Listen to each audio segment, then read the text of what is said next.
In today's video, we are continuing our topic inheritance. Okay, so today we are talking about modes of inheritance. There are three types of mode in inheritance, that are private mode, public mode and protected mode. Okay, so private mode क्या होता है? अगर आप हमारा समझ लीजिए inheritance के अंदर होता क्या है, first we have a base class and second one is derived class. Okay, तो अगर आप बेस क्लास के प्राइवेट डेटा टाइप्स को यूज़ करना चाहेंगे तो भले ही उसके अंदर आपके पास दूसरे पब्लिक हो या कैसे भी हो, डिराइव्ड क्लास के अंदर they are automatically converted to private access modifiers. Okay, but हमें क्या बताया कि प्राइवेट जो भी होते हैं डेटा टाइप्स या मेंबर फंक्शंस, आप उनको कभी भी कोई भी क्लास के अंदर एक्सेस नहीं कर सकते, वो सिर्फ अपनी ही क्लास के अंदर एक्सेस होते हैं. अगर आप उनको एक्सेस करना चाहते हैं तो आपको उसको उससे पहले क्या करना पड़ेगा, पब्लिक के अंदर कन्वर्ट करना पड़ेगा. ठीक है. Second one is public mode.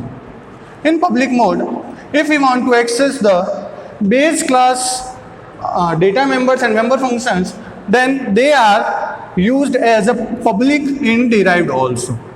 Okay, and third one is protected, which is similar to private, but the main difference is if we want to access that protected data members and member functions, so in a derived class all the protected and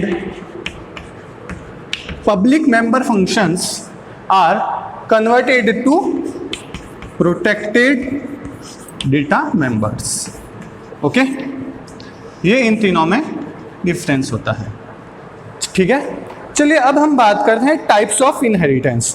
तो C++ के अंदर there are total 5 types of inheritance are there. Okay, so now we are talking about types of inheritance.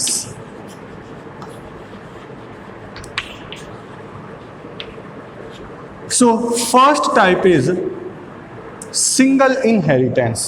Okay, first is our single inheritance. Second one is multiple inheritance. Third is multi-level inheritance. Fourth is hierarchical inheritance, and the fifth and the last is hybrid inheritance. तो inheritance जो होते हैं वो 5 types के होते हैं, single, multiple, multi level, hierarchical और hybrid inheritance. इनसे रिलेटेड क्वेश्चन आपके बोर्ड के अंदर जरूर पूछा जाता है. बहुत इजी टॉपिक है, ध्यान से समझना, और कम से कम 3 नंबर का क्वेश्चन आपका इस टॉपिक से बनता है. ओके, तो अगर आपको इससे रिलेटेड कोई भी प्रॉब्लम हो तो आप पूछ लेना. ठीक है, तो चलिए अब हम सबसे पहले बात करते हैं सिंगल इनहेरिटेंस की.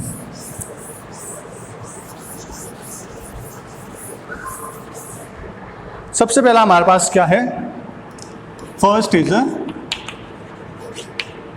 Single inheritance. सिंगल इनहेरिटेंस में क्या होता है कि in this one derived class access the data types and member function of one base class. Okay, इसका मतलब आपके पास एक ही बेस क्लास होगी और एक ही डिराइव्ड क्लास होगी. एक डिराइव्ड क्लास सिर्फ अगर एक बेस क्लास से एक्सेस करती है उनके कैरेक्टरिस्टिक्स को, तो वो आपका क्या कहलाता है, सिंगल इनहेरिटेंस. एक छोटा सा डायग्राम है, समझिए. जैसे ये आपकी बेस क्लास है, एक ही बेस क्लास है. अगर यहाँ से आप इसकी डेटा मेंबर्स और मेंबर फंक्शंस को एक्सेस करते हैं अपनी डिराइव्ड क्लास के अंदर या सब क्लास के अंदर, तो वो आपके क्या कहलाता है, सिंगल इनहेरिटेंस कहलाता है. चलिए अपन इसका एक प्रोग्राम देखते हैं कि ये कैसे वर्क करता है.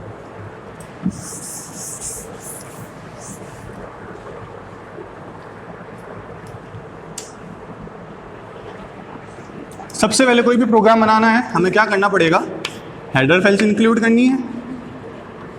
has include iostream dot h. Another one is has include conio dot h. Okay, now we have to create a base class of any type. So I want to create a class of vehicle. Okay, in this vehicle class I have a public access modifier. In that I created a member function. Okay, so how we can create a member function? So for creating a member function we have to write void veh function. Okay, in that function I can write anything. Suppose I write cout double quotes, this is base class. Okay, here I close that function and then I close that class also. Okay, now I have created another class. So this is our base class. Now I have to create a derived class. So for that I have used another class with a name car. So I write class car. In that first I have written a function. I have to create a function. Okay, so in public I have write a void CA. Okay, this is our function CA. In that I have write cout. This is derived class. This is derived class.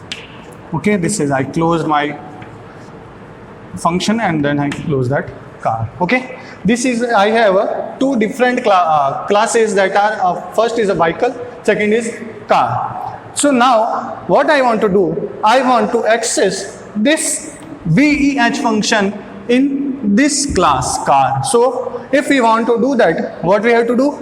We have to write a colon, then access modifier, that is public and the class name is vehicle. Okay, तो जब भी हम इस तरह से लिखेंगे तो इसका मतलब क्या है, हम यहाँ पे इस क्लास की प्रॉपर्टीज को, इस क्लास के फंक्शंस को यहाँ पे इनहेरिट करवाना चाहते हैं. तो अब हमारी जो कार नाम की क्लास है ये क्या बन गई? ये बन गई हमारी डिराइव्ड क्लास. ओके, अब क्लासेस तो बन गई. नेक्स्ट स्टेप उनको क्या करना होता है? इसका ऑब्जेक्ट बनाना होता है. ओके, तो इसके लिए मैं यहाँ से ये हटाता हूँ, अपन यहाँ पे देखता हूँ ऑब्जेक्ट बनाते हैं. और ऑब्जेक्ट किसके अंदर बनेगा? ऑब्जेक्ट हमेशा मेन फंक्शन के अंदर बनेगा. तो मैं यहाँ लिख देता हूँ void main. ओके, मैंने आपको क्या बताया था? आपको ऑब्जेक्ट किसका बनाना है? जो आपकी डिराइव्ड क्लास होगी. डिराइव्ड क्लास हमारे यहाँ पे क्या है? कार है. मैंने लिख दिया कार और स्पेस करके सी लिख दिया. तो ये क्या बन गया? ये इसका एक ऑब्जेक्ट बन गया. अब मैं इस ऑब्जेक्ट से दोनों क्लासेस के फंक्शंस को कॉल करवा सकता हूं, क्योंकि यहाँ पे हम क्या कर रहे हैं? इनहेरिट कर रहे हैं उसकी या प्रॉपर्टीज को. तो आपको सीधा सा कॉल करवाने के लिए क्या करना पड़ता है? सी डॉट फंक्शन आपका क्या है? सी ए लिखा और ठीक है, नेक्स्ट आपने लिखा C dot VEH function. Okay, then get CH close. Okay, जैसा ही हम ये लिखेंगे तो हमारे पास आउटपुट के अंदर क्या आ जाएगा? हमारे पास जो आउटपुट आएगा वो आप हम क्या कर रहे हैं? पहले किस फंक्शन को कॉल करवा रहे हैं? CA फंक्शन को कॉल करवा रहे हैं. तो इसके अंदर क्या लिख रखा है? This is derived class. तो this is derived class. Okay, next दूसरा कौन सा फंक्शन है? VEH फंक्शन के अंदर क्या लिख रखा था हमने? This is base class. Okay, तो ये हो गया आपका एक सिंपल सा सिंगल इनहेरिटेंस का प्रोग्राम। इजी है। Now we are talking about multiple inheritance. तो मल्टीपल इनहेरिटेंस क्या होता है कि when a class can inherit the attributes of more than one class then it is called as multiple inheritance। समझना, एक diagram से समझते हैं कि अगर आपके पास एक क्लास है A, एक क्लास है B, ओके, अगर आप इन दोनों की प्रॉपर्टीज को इनहेरिट करते हैं in a new class that C, तो ये आपका क्या कहलाता है? मल्टीपल इनहेरिटेंस कहलाता है। ओके, अभी आपको एक प्रोग्राम से देखेंगे हम कैसे वर्क करता है, ज़्यादा घबराने की ज़रूरत नहीं है। अब हम इसके सिंटैक्स की बात करते हैं। सिंटैक्स क्या है इसका? इसमें आपको क्या लिखना होता है? क्लास, सब क्लास, देन कॉलन। अब यहाँ पे क्या आएगा? Access mode, then base class 1, comma access mode,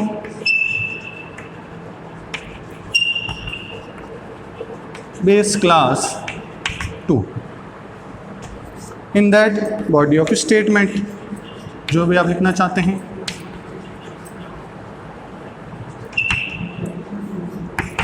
okay, ये होता है आपका मल्टीपल इनहेरिटेंस। तो चलिए अब हम इसका प्रोग्राम देखते हैं कि ये कैसे वर्क करता है।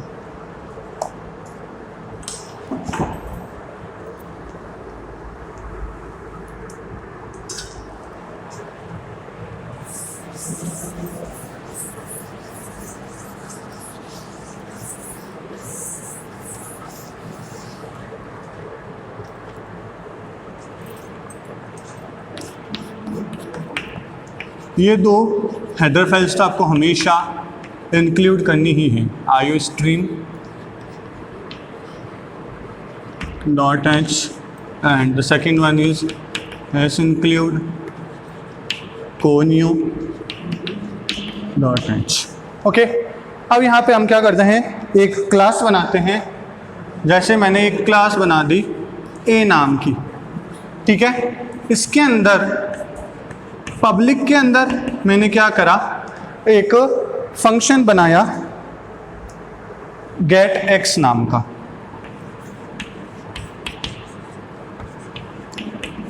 वॉइड गेट एक्स नाम का एक फंक्शन बनाया, और इसके लिए हमें एक वेरिएबल भी बनाना पड़ेगा जिसको हम डेटा मेंबर कहते हैं। तो मैंने यहाँ पे इंट एक्स नाम का एक वेरिएबल बना दिया, ठीक है। अब इस गेट एक्स फंक्शन के अंदर मैं क्या कर रहा हूँ? हम यहाँ पे एक यूजर से इनपुट लेके देखेंगे कि कैसे वर्क करता है। ओके, तो इस गेट एक्स फंक्शन के अंदर मैं क्या करता हूँ? यूजर से इनपुट लेना चाहता हूँ तो मैं क्या लिखूंगा? C outer enter value of X, okay, then in C in X. Okay, ये मेरा फंक्शन बन गया। इस क्लास को हम क्लोज कर देते हैं, ठीक है। नाउ एक दूसरी क्लास बनाते हैं हम, class B। In that class, I have to create another variable. It is of y. Okay. In that, I will create a member function. So void get y is my another function. In that, I want to insert the values of y. So for that, cout enter value of y and c in y। Okay, ये यहाँ पे close हो गया, और इस class को close करने के लिए हमने ये कर दिया, ठीक है। तो अब आप एक चीज़ यहाँ पे गौर से देखना, यहाँ पे मैंने एक क्लास A ली है, ठीक है, एक क्लास B ली है, बट इस क्लास B के अंदर मैं इसके प्रॉपर्टीज को इनहेरिट नहीं कर रहा हूँ, ठीक है ना। तो आपको ये नहीं समझना है कि यहाँ पे ये इनहेरिटेंस हो रहा है। ये मैंने एक सिंपल सी क्लास A बनाई है, एक क्लास B बनाई है, ठीक है। अब हमारा मल्टीपल इनहेरिटेंस कहता क्या है कि अगर आप दो क्लासेस की प्रॉपर्टी अगर एक क्लास के अंदर इनहेरिट करते हैं, वो आपका क्या कहलाता है? मल्टीपल इनहेरिटेंस कहलाता है। तो इसके लिए अब मैं क्या कर रहा हूँ? एक नई क्लास बना रहा हूँ, क्लास C। ओके, अपन क्या बनाते हैं? यहाँ बना देते हैं, समझिए।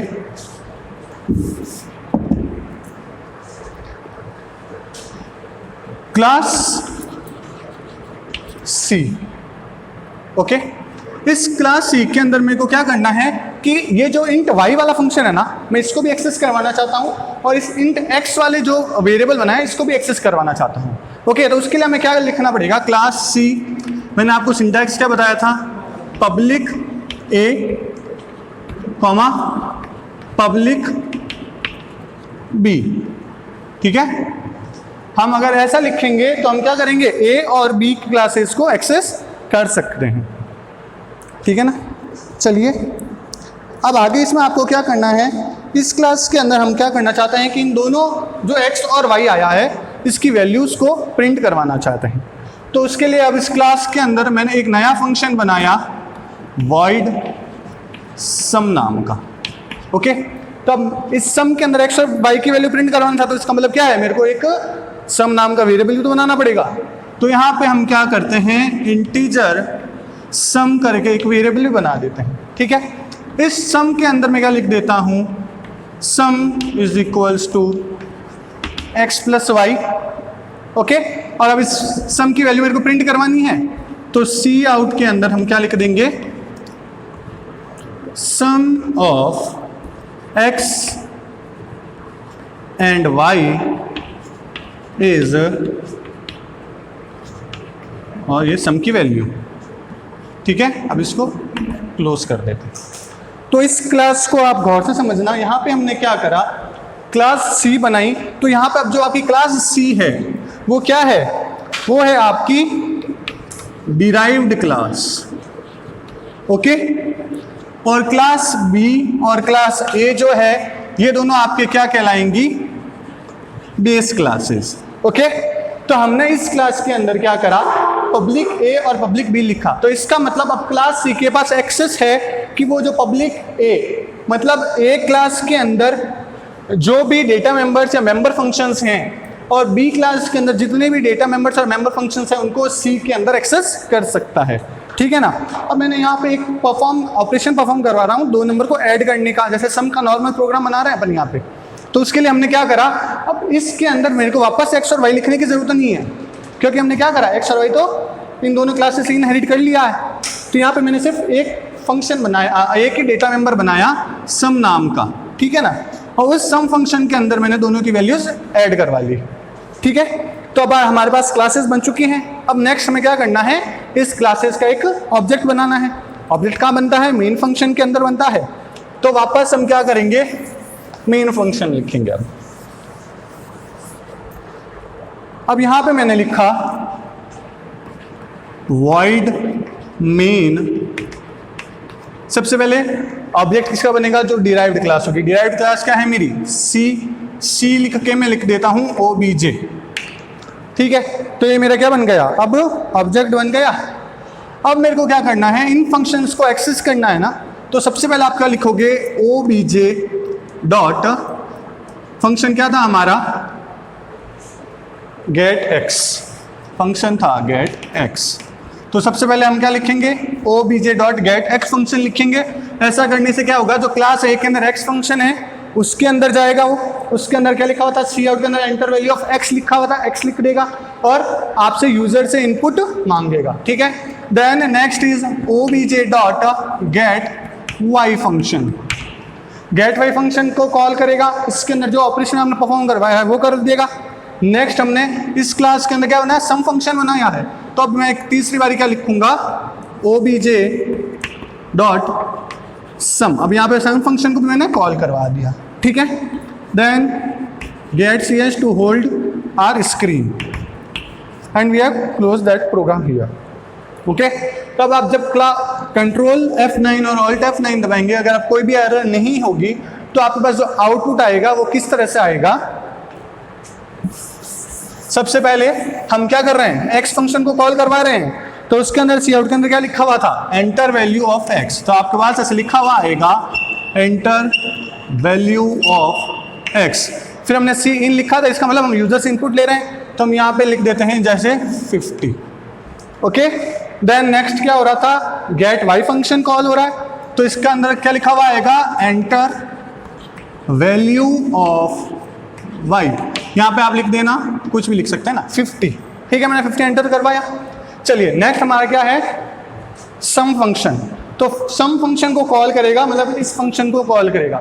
इसके अंदर हमने क्या लिखा है, sum equals to X plus Y. यहाँ पे ऑपरेशन परफॉर्म करवाना चाहते हैं तो x की वैल्यू हमने क्या ली थी 50, y की क्या ले ली थी 50, तो दोनों का जो सम है वो कितना हो जाएगा 100 हो जाएगा, ठीक है ना, यहाँ 100 हो जाएगा। अब हमारे पास सम तो आ चुका है, अब हम इसको प्रिंट भी तो करवाना चाहते हैं, तो उसके लिए हमने सी आउट के अंदर क्या लिखा था, sum of x and y is और वैल्यू ऑफ सम। तो हम यहाँ पे क्या लिखेंगे, अब प्रिंट होकर क्या आएगा, sum of x and y is 100। Okay, ये है आपका मल्टीपल इनहेरिटेंस का एक प्रोग्राम, ठीक है। अगर आपको यहाँ तक कोई भी दिक्कत हो तो आप पूछ सकते हैं। मल्टी लेवल, हाइब्रिड और हायरार्किकल इनहेरिटेंस जो है उनके बारे में हम नेक्स्ट वीडियोस के अंदर बात करेंगे। Okay, thank you, have a nice day.